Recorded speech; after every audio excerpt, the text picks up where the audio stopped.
印尼伫明年要举办总统大选，因当地的选委会已经有核准3个候选人的资格，内底包括3届参选的国防部长普拉博沃，也佮有伊的副手，那伊的副手是现任的总统的后生，或者吉波朗。吉波朗才拄满36岁尔，其实也无到40岁会当参选的标准。因过宪法法庭进前有做出对伊有利的裁决，也那其中一个大法官是这总统的亲情，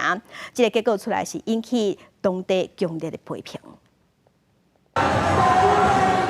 印尼2024总统大选候选人已经正式确定。印尼选委会8日宣布核准3个总统候选人的资格，其中包括3届参选的国防部长普拉博沃，还有伊创办前的副手，也就是现任总统佐科威大汉囝吉波朗。Tugas kita sekarang melanjutkan dan menyempurnakan。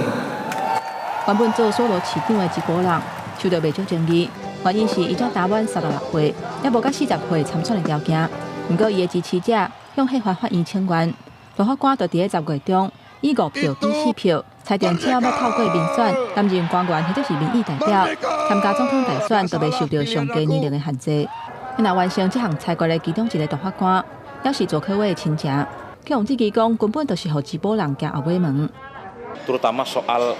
capres dan cawapres yang dinilai penuh dengan intervensi dan penuh dengan dalam tanda kutip pelanggaran etik yang cukup luar biasa。随吉波朗合作参选的国防部长普拉博沃本身嘛有争议性，伊是前独裁总统苏哈托的囝婿，在人权方面有不良的记录。普拉博沃前2届挑战总统大选，拢输予佐科威，这届找佐科威因后生做副手，总算予伊的民调领先。另外2个候选人是前中爪哇省省长甘查尔，甲前雅加达省长阿尼斯。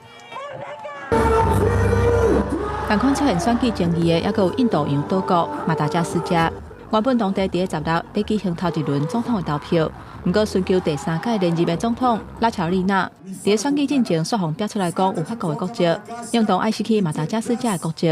也就是根本就无应该有参选的资格。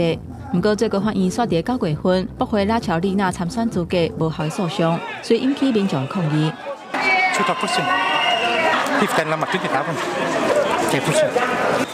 几个礼拜抗议，互马达加斯加陷入混乱。原底初9要举办头一轮的投票，延到16，不过局势也是无稳定。政府甲民众驱离的手段嘛引起批评。国会顶礼拜呼吁爱暂停投票，不过拉乔丽娜回应讲，袂当顺反对派的意。反政府民众13搁一届去吉亚路游行，呼吁选民莫去投票。外界烦恼示威若是持续扩大，马达加斯加政府可能会打更较硬，用手段来压制反对声音。公视新闻，徐婉玲配合。